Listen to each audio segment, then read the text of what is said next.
It's my great pleasure this morning to be with my friend Glenn Hutchins, who I think you'll really enjoy. I'm just going to take a second and introduce Glenn. Glenn grew up in various parts of the world, went to Lawrenceville, from there went on to Harvard University. He worked in banking for a while, decided to go back to pursue further education.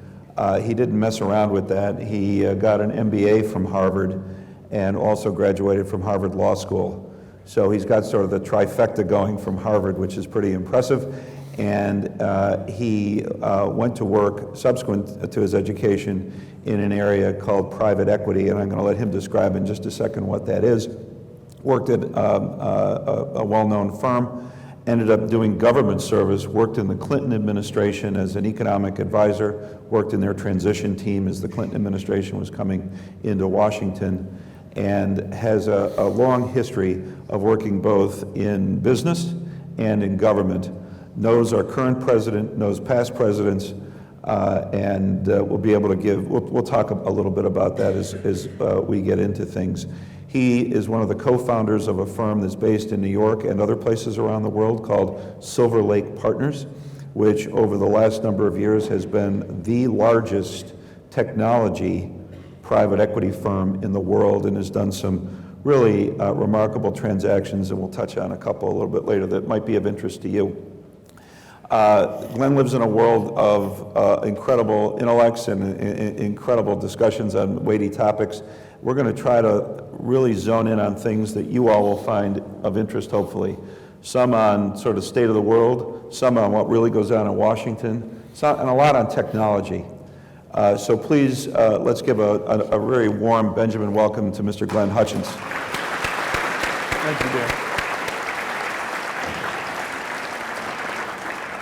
Glenn, let's start off with some real basics, because I have a feeling that a lot of people I've introduced you as being involved in private equity. Could you just give a sort of a thumbnail sketch of what private equity is, just so people know what you do? Okay, of course, private equity industry now is in a very mature phase of development. So there's a lot of different things that are called private equity today. But let me just talk about the archetypal form of it, which is what you essentially do. It's called private because the companies are not public, they're owned privately. And it's called equity because you own the equity in the business as opposed to other securities on the company's balance sheet. So private equity. What private equity essentially does is to take control of a business, the entire business, buy the whole thing. You finance it typically the way people buy a house.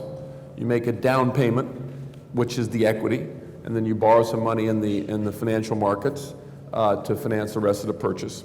And then what you try to do, not unlike owning a house, is to try to increase its value by things you can do to kind of, I got the seniors over here, so I want to make sure I get to talk to you guys too. And then what you try to do is to fix it up, to improve it. You might, renovate it the way you might a house. You might add a wing onto it, building a new factory or creating a new product line. And then eventually you try to sell it either to someone who will buy the whole thing, or you take it public. The money that you use to make these purchases typically comes from the endowments of large universities or the pension funds of teachers and bus drivers and people all over the world, as well as sovereign wealth funds around the world. So what happens is savings are created around the world.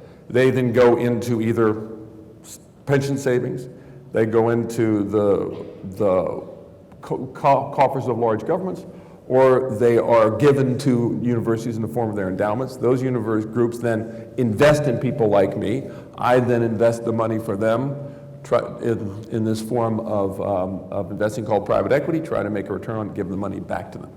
That's essentially. Thanks. Glenn was nice enough to send to me, and we're not going to go through this, just a terrific, I would call it an overview of the world.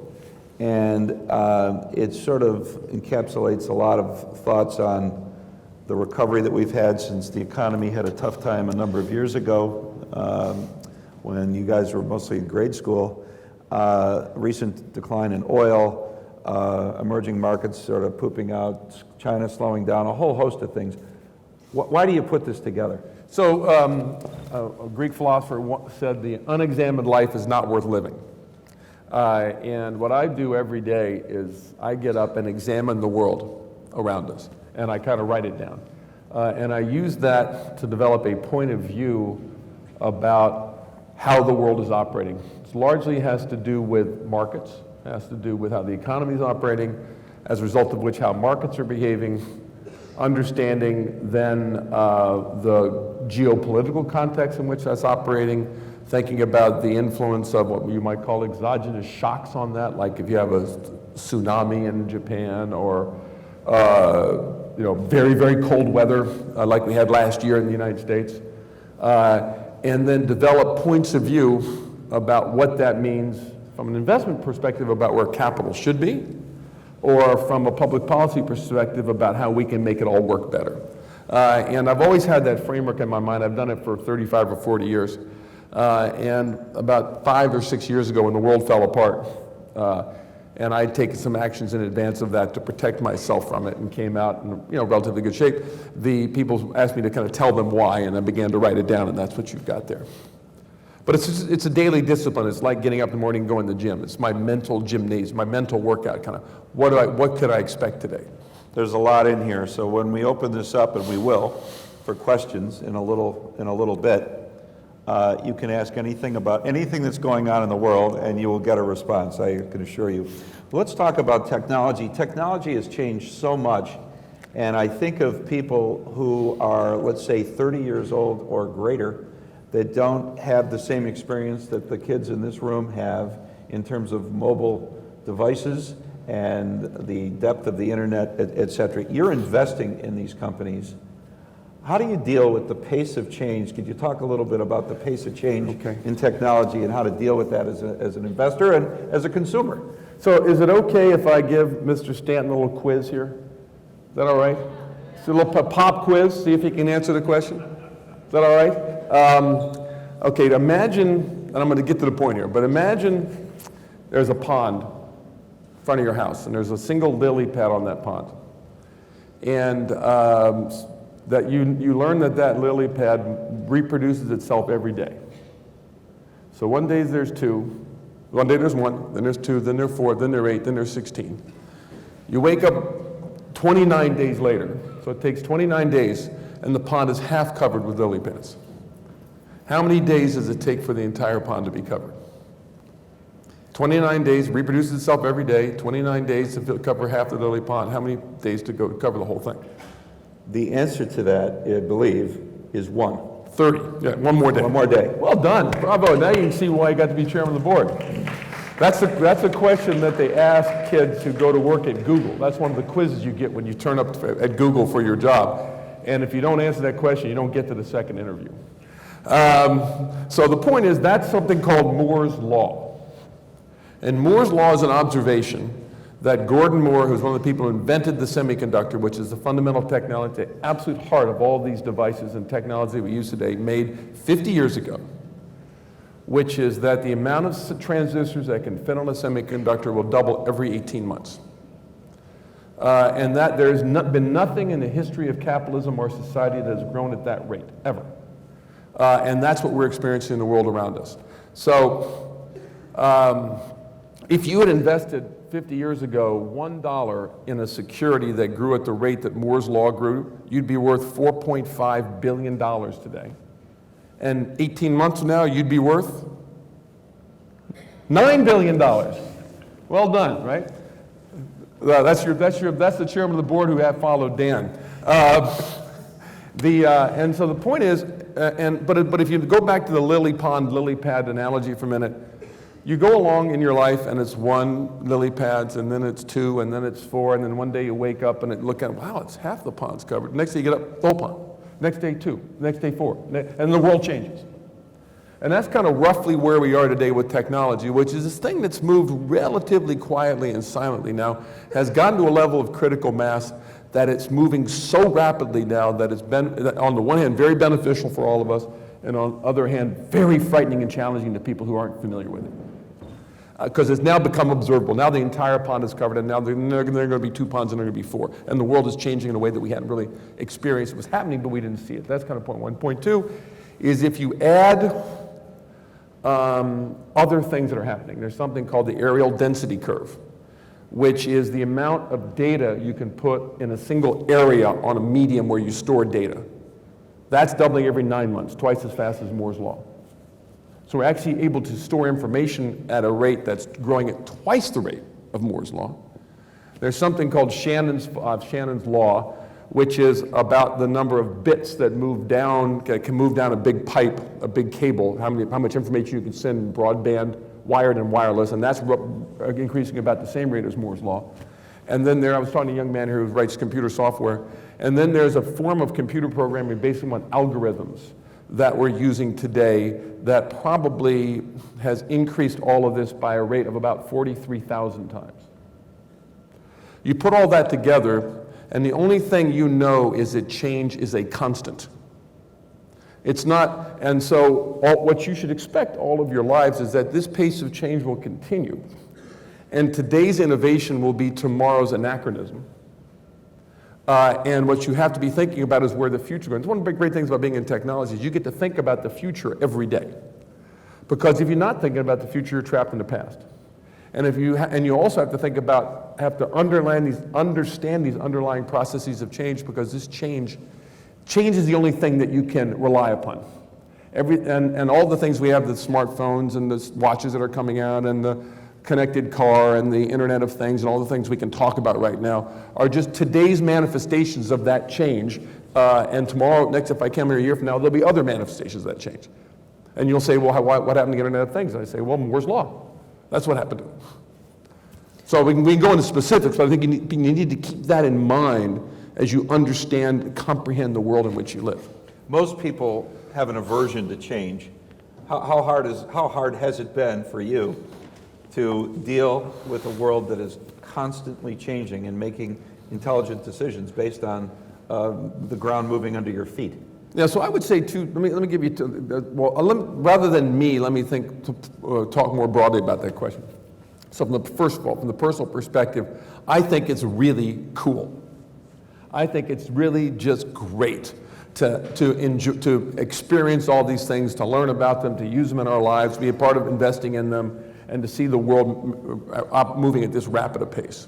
It's a terrifically interesting and important thing to do.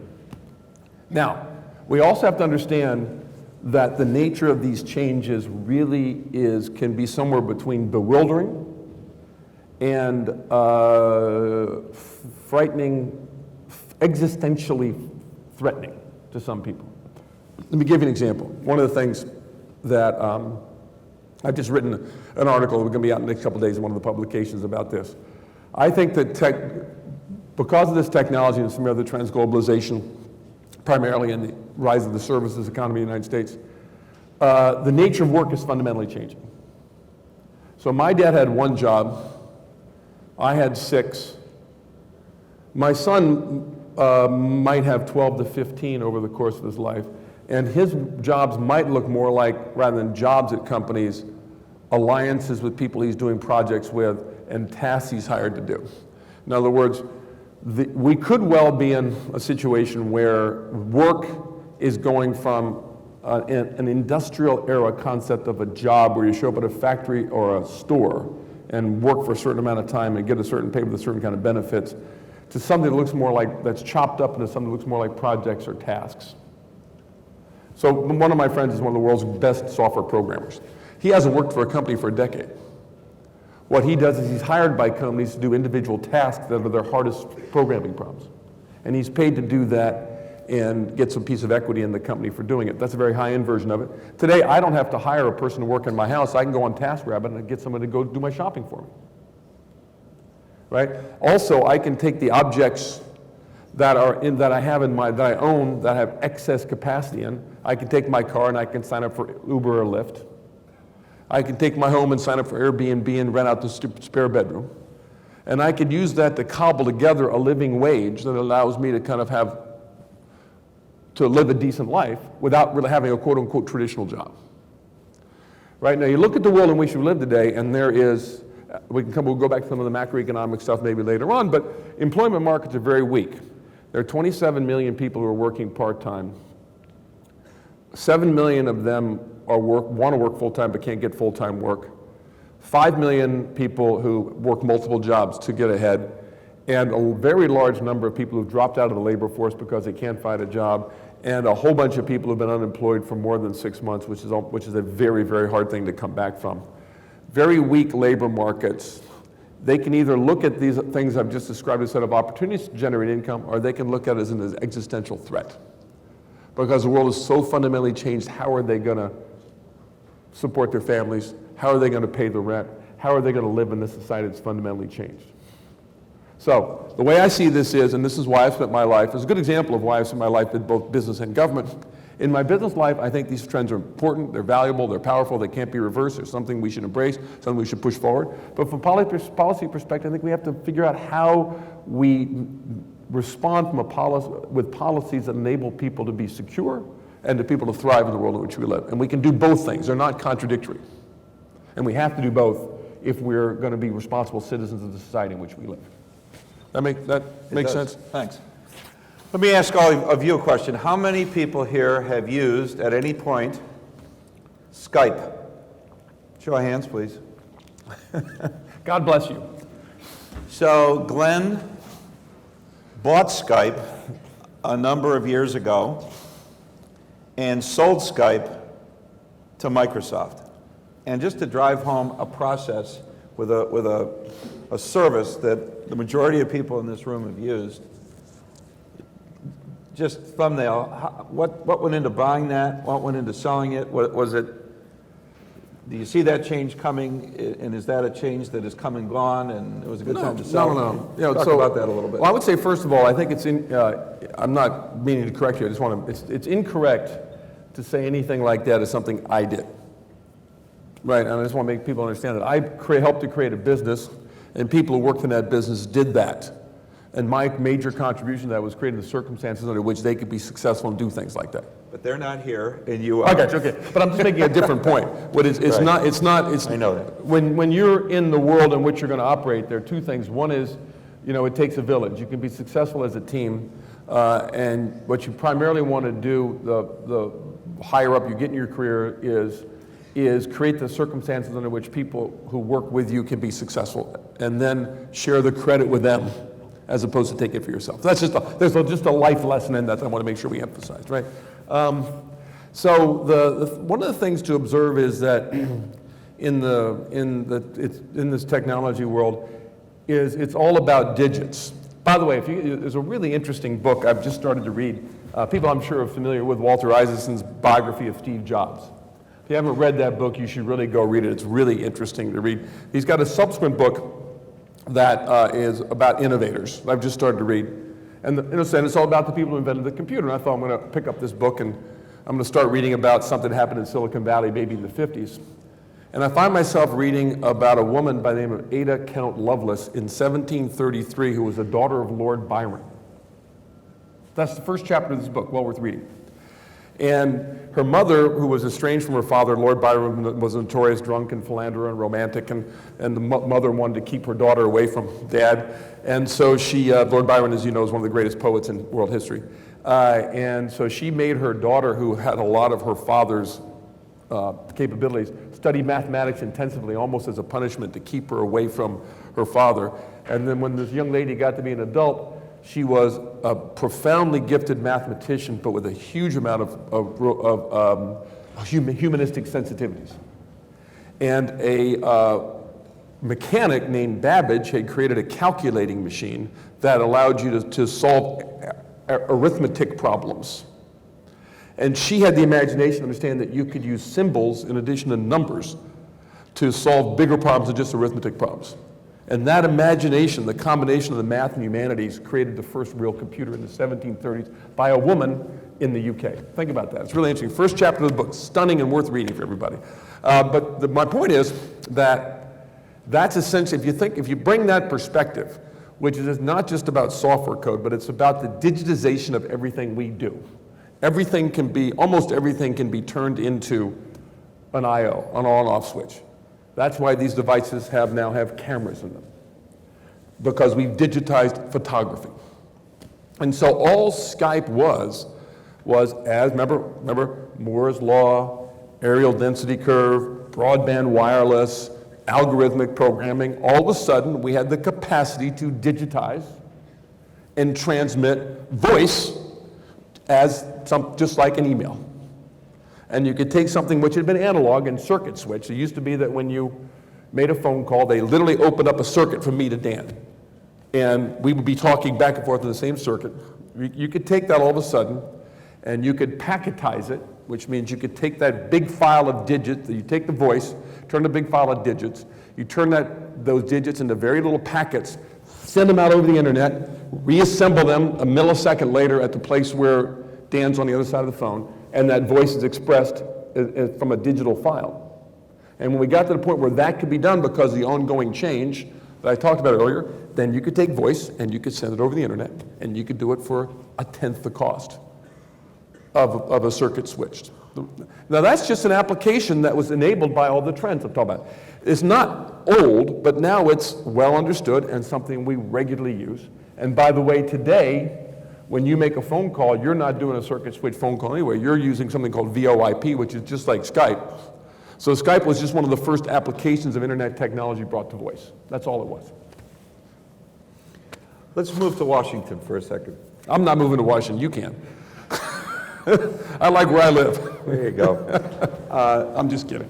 What were after having a fair amount of time in business already, when you went to work in the Clinton administration, what were the primary differences of the experience of working in the private sector versus the public sector? Oh, that's an interesting question. That's really interesting. Well, I would say,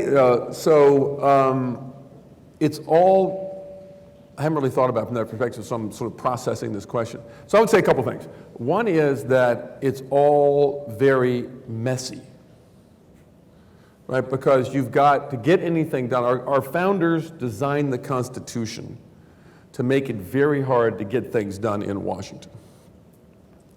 And so you've got everything that you do involves the press, involves interest groups, involves 435 members of Congress and 100 members of the Senate, is inside the constraints of kind of a set of legal rules. You know, Supreme Court gets to look at what you do and make sure it's, constitutional. Is also often not always in the context of elections. And so there's always a political overlay. So you're not even always trying to do the right kind of thing. So business is very undemocratic. Business is very hierarchical. Business is, I'm in charge, you do what I say. You make a decision, everybody goes and does it. Government is completely opposite. That's the biggest thing, and that's one point I make. The second point I make is working in the White House. Let me answer it from that perspective, what it's like to work in the White House. The White House is, by a very wide margin, the hardest thing I've ever done in my life. There's no experience I've ever had in my life that's as hard as that, for a couple of different reasons. One is that it's endless.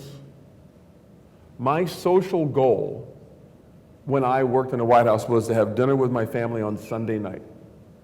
If I was able to get home for dinner on Sunday night, I felt like I'd been a good father and husband, because otherwise it was 18 hours a day.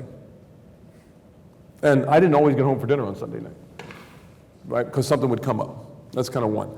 The second is, the point I just made earlier, which is everything you do is done in the context of a huge amount of scrutiny and criticism, and politically charged criticism that is oftentimes completely divorced from reality. But so everything you do is heavily scrutinized and criticized, and a lot of people think they need to get an input into it.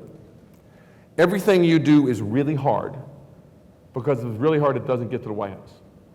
If it can be solved before it gets to the president's desk, then it doesn't get to the president's desk. So, and everything you do is really big, because again, small things don't get to the president. And everything you do is really urgent, so it's hard, big, and urgent all the time, every day, all day, 365 days a week, all year long. And by the way, it oftentimes involves, happily, the wrong way of putting it, I wasn't involved in this part of it because I did economic policy, but it oftentimes can involve matters of life and death. And you're dealing with, are you going to rescue somebody? Are you going to go to war? These are huge and important decisions. So the last thing I would say is, you kids in this room haven't had this experience, the adults have, but there's a time in your life when you have your first child. And you go through all the babies born and all the people and all the flowers and the candy. People come to visit, and it's a wonderful experience. And then about a day or two later, a nurse comes, puts the baby in your arms, and says, "Time to go home."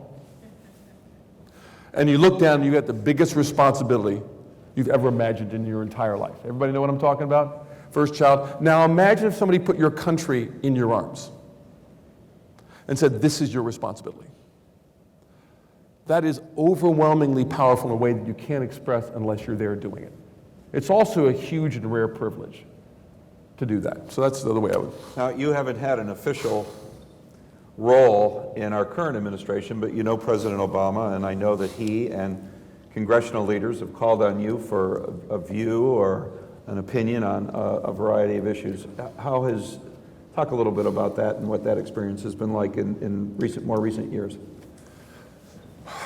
So it's a great privilege to call the president my friend. I've had a perspective of serving a president professionally and then having a personal relationship with one.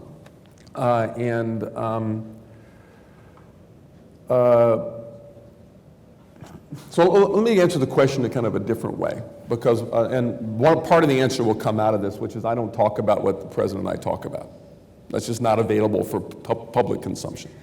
But so I was asked, when we first were developing our personal relationship, I was asked to play golf with the president. It's a rather daunting thing, but like everything else in life, this is part of my lesson for you guys, is you can prepare yourself. If you do your homework, if you think about what you're going to accomplish, if you think about what you want to do, you will come out of it with a better experience. So I sat down the night before I was going to play golf with the president for the first time, and I said, all right, what am I going to do? I'm preparing myself for this experience. What am I going to do? And I came up with, I think, I talked to a few people who have done it before, and I came up with 4 rules for my behavior. The first one was, which is why I'm not answering your question directly, is everything he said to me especially, but what I said to him would be entirely confidential, and he would never hear from anybody anything I had said. He had said. It would be our private relationship, so he could rely upon me to be confidential. The second one was that, and this is actually the hardest thing to do, I was just going to be myself. And there's a bigger lesson here, which maybe I can come back to in a minute. My wife showed me an article, sometime after this, about the stupid things people say to celebrities. Like, let's say you're standing in line at Starbucks and Justin Bieber's behind you, and you kind of, say something really stupid. You go home and go, "Why did I do that?" Type of thing. There's a rule I broadly have in life, which is the truth will set you free. Every time you have a very difficult problem, the answer is to tell the truth. And what I mean here is all I decided I could do was be myself. And by the way, it's the same thing in life in general. If you find yourself thrust into positions like I have, where the president's asking you for advice, or whether you're in a business meeting and you've got to make a big decision, be yourself. And if being yourself works in that environment, you should stay in that environment. If being yourself doesn't work, you should probably find something else to do, because you can't be who you are in that environment you're in. And also, most of the reasons why you're in those environments is because you deserve to be there. And so if you be yourself, you're better than if you try to be somebody else.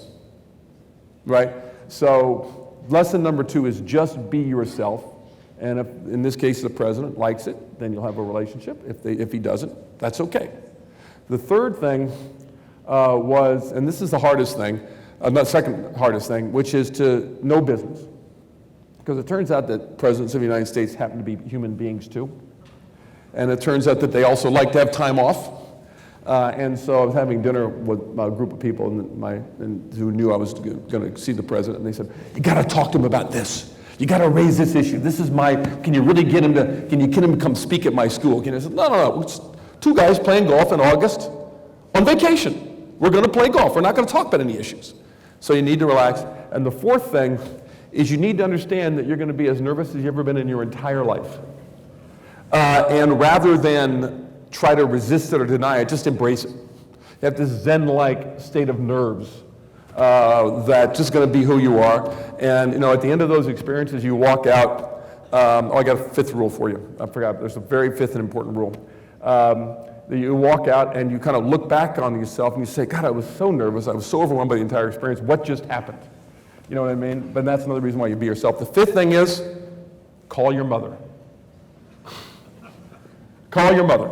Right? Whenever you go through one of those experiences and you say, I just had one of these out-of-body experiences, I was a specter in my life, I just did this great thing with the President of the United States or somebody like that, first thing you do is call your mom and say, Mom, you're not going to believe what happened to me.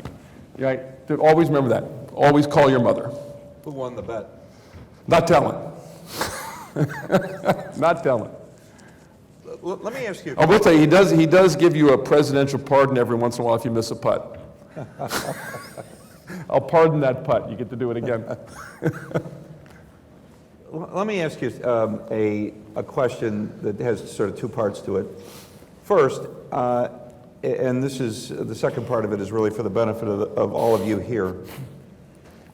The first part of it is that there is a very large outcry in Washington about the decline of the middle class. And it would seem to some as if the advent of technology over the last many years has really displaced a lot of those traditionally middle-class jobs. They just don't exist anymore. And if you have any comment on technology and the role that it's played in social change, that would be great. But the follow-on question is, as you're looking at all the 400 or so kids that are sitting in this room who are going to go on to college and go on to a variety of different types of careers, what kind of skills are they going to need going forward in their life? So let me answer, those are two very different things. They're related, obviously, but let me take them in succession.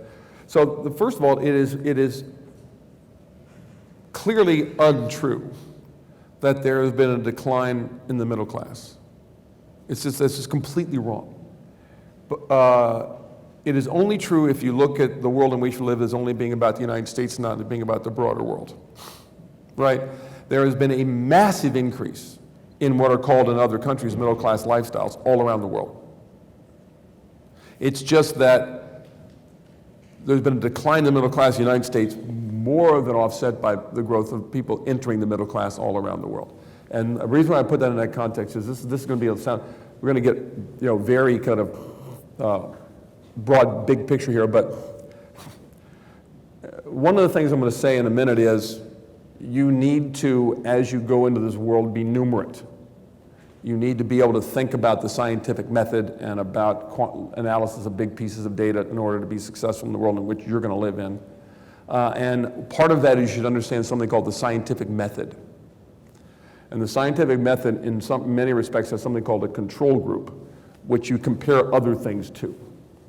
And there's a logical flaw in the discussion about the middle class in the United States, which is that the control group is what the United States looked like in the 50s and 60s.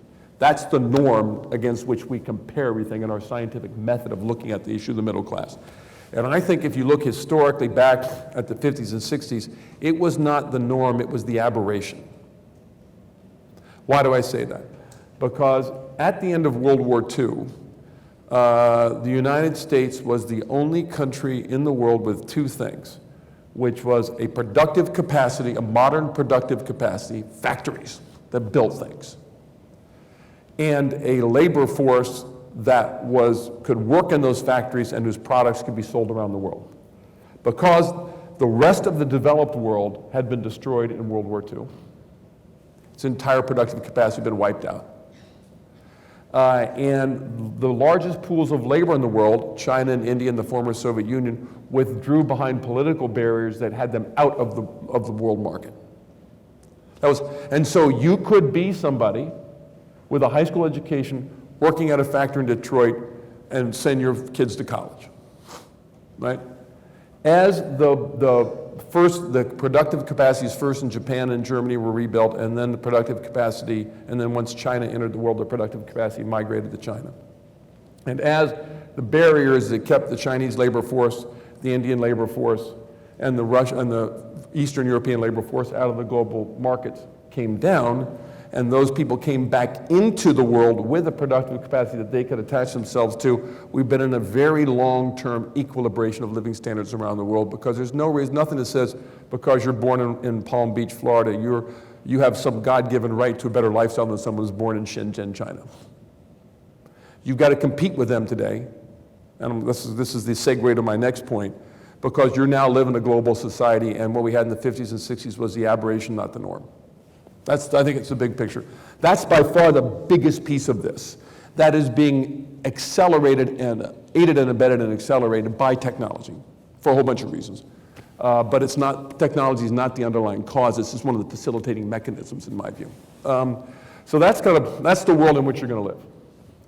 Now, I think it is extraordinarily important. I talked about Ada Count Lovelace, the daughter of Lord Byron, having inventing the first computer. And she did that because she was both numerate and imaginative. And you need both to be successful in this world. So I think, so let's take those both, because I don't think you should I don't think, study math and science and forget about English is the right answer at all. But you're gonna have to be able to, in the world in which you live, deal with calculating machines and large amounts of data to be successful. It's just table stakes in the world in which you're going to live. We bought a group of us bought a professional sports team about 10 years ago. The kids who I coached in Little League would come up to me and say, "Mr. Hutchins, can you help me get a job?" And I said, "Yeah." They were graduating from college. "Did you take those math and statistics courses I told you to take in college? Because all we're hiring is statisticians to work for the team. We don't need anybody in marketing." Even the people we need in marketing are ones who can do quantitative analysis of big amounts of data, not, be creative with slogans or something, right? And so every profession is going to require you to have basic math skills, have basic statistical skills, know something about computer science, be able to manipulate large amounts of data, and be able to use those tools to do analysis. It's just table stakes. Now, once you get that done, you should then understand history, be able to read and write and express yourselves well, be able to have something about spirituality and why is our life worth living. All those other things are really important too. I'm a big fan of Shakespeare. I try to see every Shakespeare play performed. I read the plays before I go see them. I read the criticism. We talk about them. I have a little group. We talk about them. It's an important part of what makes my life valuable and fun. But that's not at the expense of the other things that make us successful. It is very, very important to get a good education, and it's worth making the investment in your education. Might not be the type of audience where you're as concerned about this as other audiences I talk about, but a lot of kids are leaving school with a lot of student debt today. And so and you don't want that to hobble your ability to be successful in your life because you leave school with so much debt. So you need to think a little bit about how much debt you're going to take on relative to the ability you have to generate an income so that you can manage that so it becomes a good investment with a return for you, rather than coming out of school with a lot of debt, education where you can't get a job and then you're mired in low-wage jobs and debt burden that you can't get yourself out of. That's another way to think about this. I don't know, did that answer your question? It does. Let me ask you two more questions, and we're going to open up then for some from the audience. Could you talk, just to give everyone a clear sense of perspective, about the pace of change in China, just using China as a little bit of a case study on how technology is changing that society, from mobile usage to Alibaba to everything else that's going on there? So it's no different than what I just talked about, in terms of what I talked about earlier in terms of all the underlying technology trends, except you've got two secondary trends happening in China, maybe three, that are really important. One is the emergence of this middle class, people with money to spend. And as a result of which they're moving from, these are, I guess, two trends altogether. They're moving from a society that was largely about competing in the world on wages, manufacturing products to export, to a society where you've now got an emerging middle class, where people have money to spend, and where companies can design products and services to be sold inside China, where they're internalizing their demand. And having and that's a better thing for the world, because rather than China sending cheap goods abroad and sucking capital into China, what they're now going to do is sell things to themselves, and as a result be a more constructive, healthier participant in the world economy.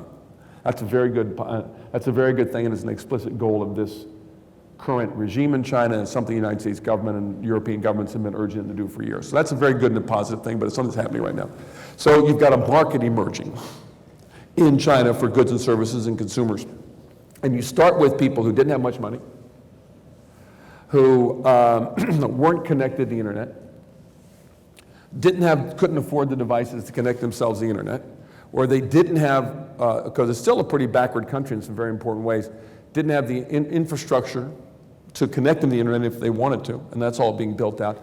So you get these secondary trends, these very rapid growth curves of people connecting the internet, buying devices, and doing things online, together with now they have more money to spend. And so that's a huge opportunity for entrepreneurs to do something with. And so the two companies which I've been watching in China for a long time, Xiaomi, which is the wireless company, it makes the equivalent of the Apple iPhone in China, and Alibaba, which is the e-commerce company, which is the Amazon, effectively, of China, are both companies that are indigenous Chinese, really interesting. They're not people coming from other markets and saying, you should have what we have in our country. And they're created by, both cases, by Chinese entrepreneurs. And they have solutions which are unique to the Chinese marketplace. In the case of Xiaomi, it's a phone, it's growing incredibly rapidly. But in China, a Apple phone costs about $700. There's a small number of people who can buy that. The Xiaomi device is built on the Android operating system, which, as you know, people here must know, the provider gets for free because Google just put it out there as an open source product for people to write software to. And these guys have figured out how to put something that has all the functionality, have a user interface on top of the Android operating system that has all the functionality of an iPhone, but they can deliver to the market for $200. Right? And so it's 2/7 the cost of the Apple device. And because the Chinese censor the internet, you can't get access, if you're in China, to the App Store the way you can here. So Apple doesn't have the ecosystem of applications that they have outside. And so what the Xiaomi team has done is create a bunch of applications that are inside the Chinese sort of internet firewall that solve uniquely Chinese sets of problems. So they've got the software combined with the device at a low price, and it's the most rapidly growing company in the world right now. And I think it's the most highly valued private company in the world.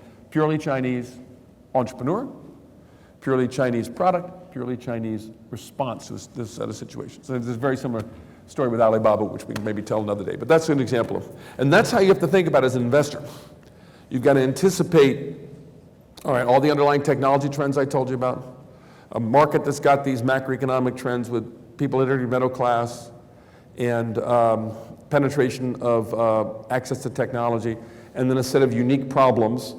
Add all that up, you find a company doing it, and that's how you can invest. That's why all the stuff I've talked about becomes important, because without the intellectual understanding of the three major things happening, you can't identify the company in which to invest. Aristotle said, "Chance favors the prepared mind."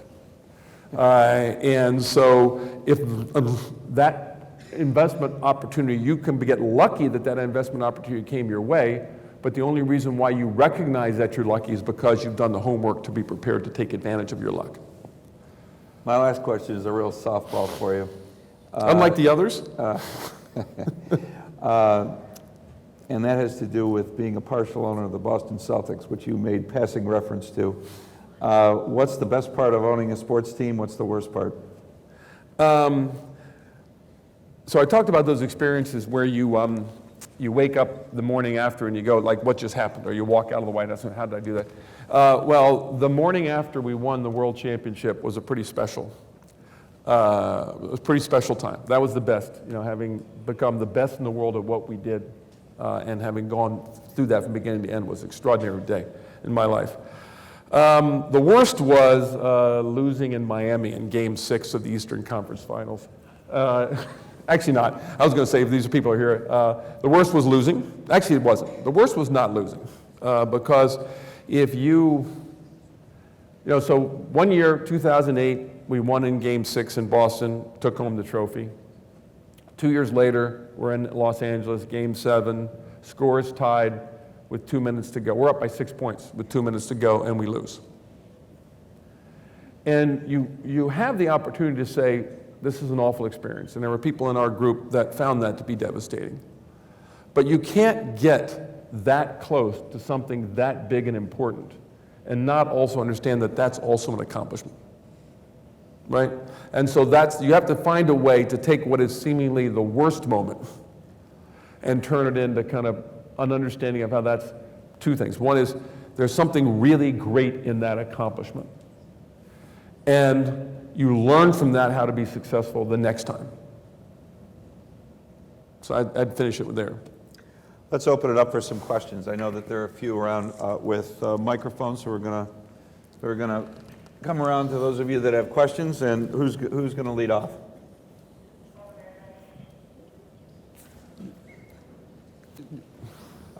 Gentleman back there.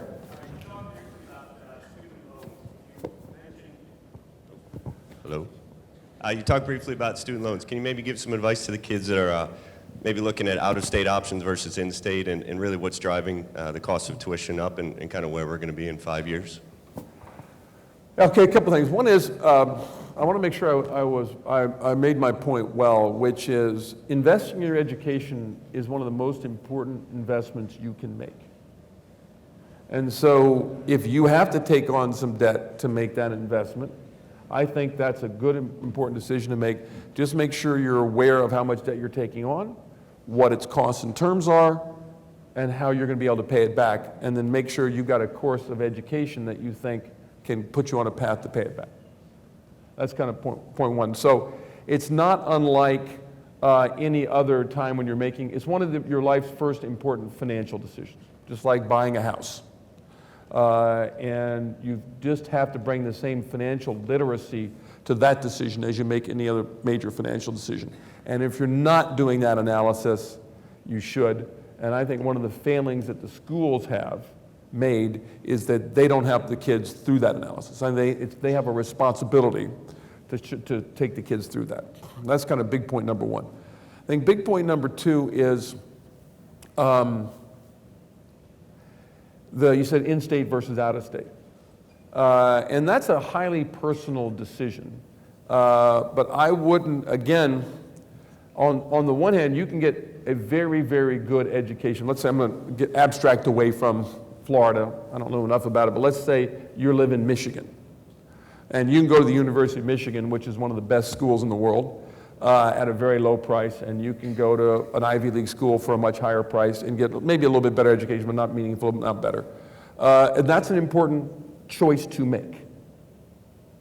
And there's nothing wrong with, and there's a lot good about getting a very good in-state education at a low price, because that's what your state government is trying to do, is to create an educated citizenry that can be constructive. That's a very good thing.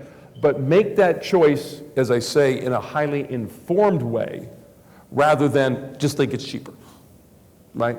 Go look at that choice in a highly, highly informed way. That was the second point. The third point is a really interesting problem we have today in our country, which is, for a bunch of reasons, the educational industry is one of the last industries to be affected by all these technology trends that I talked about, right? Because I didn't emphasize this earlier, but one of the great things about Moore's Law is there's a mantra in the technology world, which is better, faster, cheaper. So what we try to do every morning is get up and deliver to you something which is better, that works faster, and that's cheaper than it was the day before. And there's an ideology there, or an ethos there, that serves everybody's interest. That is, and I think there's some professions, residential real estate is one of my pet peeves, but education, another one, where they think about selling you less for a higher price as time goes on. So they want, less, slower, more, as opposed to better, faster, cheaper. And I think that we could be on the cusp of a fundamental change in that. And I would, as a student, challenge the schools that you go to adopt the better, faster, cheaper mindset, to put you in a context where you can get the best education at a lower cost by use of technology. For instance, right now, Yale does not have a great computer sciences class. Harvard has a spectacular one. The Yale students are now taking computer science at Harvard over the internet. Right? And by the way, why does there need to be, let's say, 300 Division I schools, why does there need to be 300 chemistry professors at every one of those 300 schools teaching a course when there's one really good one you guys can all connect to online? Georgia Tech just created, with a lot of political pressure, an online master's degree in engineering that costs $6,000. It's the same degree, same curriculum, same diploma, versus $44,000 to do it residentially. These sort of things are going to begin to fundamentally change the cost of education and bring educational institutions into the new world in terms of use of technology to drive cost down and improve quality. And I think that has to happen, and your generation is going to need to force that to happen over time. Got a question from this side of the room, from the freshmen and sophomores. Yes, sir. Hold on, there's a microphone coming your way. Hold on just a sec, the mic is coming your way.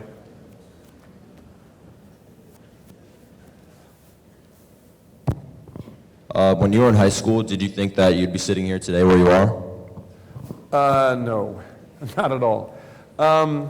It's an interesting question. No, but I knew I wanted to go. So but here's the way to think about it, which is when I went to the Lawrenceville School, I wasn't prepared for it the way a lot of my classmates were. I wasn't a scholarship student, but I was in the first round of merit-based admissions.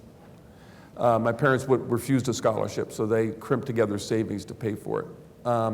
They were children of the Depression, and they didn't want anybody to help them, and they didn't want to take on loans. They wanted to pay for it themselves. Very different mentality than my generation, unfortunately.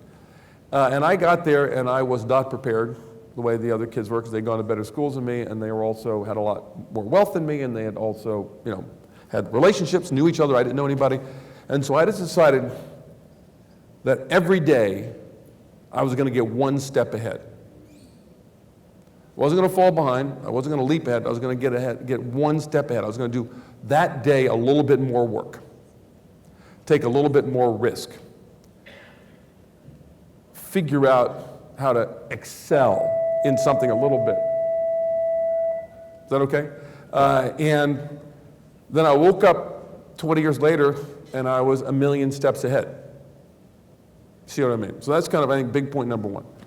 Big point, and so just think about every day, how can I get today done in a way better than somebody else? And if you develop that as a habit for a lifetime, then you never turn it off. That's kind of one. Two is, you want to do two kinds of things. One is you always want to have an idea about where you're going to go and where you want to be 5 and 10 years ahead. I always had a sort of a 5 and 10 year plan for myself. And that would give me an opportunity to do two things which seemingly are contradictory, but they aren't. One is to make that decision every day about what step I wanted to make in the direction of where I wanted to go. You see what I mean? So if you're going to take a step every day, you want to know that you want to go that way as opposed to that way. Because like a navigator, you get 1 degree off in terms of your navigation, and a month later you miss the continent you're trying to get to. Right? And so you want to make sure you're going in that direction. And then, since you know why you're going where you're going, you can make the change explicitly and intentionally. So I'm going in this direction, building a business. President of the United States says, will you come work in the White House? Yes. So you can make those detours in a very explicit way because you know both why you're going, where you're going, what that detour is, and then how you're going to get back to where you started. Does that make sense? So that's how to think about the world in which we live. Lana, we're going to do another question or two. Is that okay? One Okay, more. let's do one more. One more question for Glenn. Extra credit. Extra credit in your class here today that you're missing. Hi.